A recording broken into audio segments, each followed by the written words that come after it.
Respect is considered Aretha Franklin's greatest hit among many, an anthem for strong women, and before that, a battle cry for the civil rights movement of the 60s. Now, as the world gets set to pay their final respects to the Queen of Soul, Dan Bowens takes a look back at the history of this iconic song. She recorded it in New York City on Valentine's Day, 1967. Respect, the song that turned Aretha Franklin into a star. It would go on to become one of the greatest recordings of all time, the ultimate empowerment anthem, and one of those timeless tracks everyone seems to know the words to, from the kids on social media to aspiring singers around the world.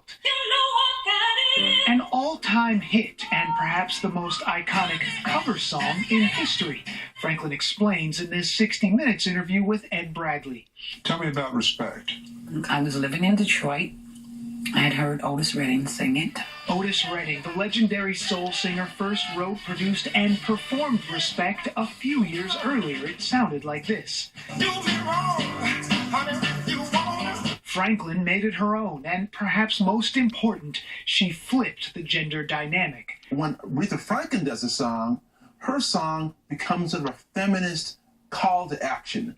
Christopher John Farley is the senior editorial director of features for the Wall Street Journal, and says Respect became a transformative moment not just for the women's movement, but civil rights in the 1960s. Then you had the song Respect, which seems to be talking about the exact same things people are on the streets fighting for. She took it to a whole nother level. A. Curtis Farrow is CEO of McDonald's Gospel Fest, where he worked with Franklin. So Aretha's voice was speaking for everyone who wanted respect. And at the end of the day, what do we all want?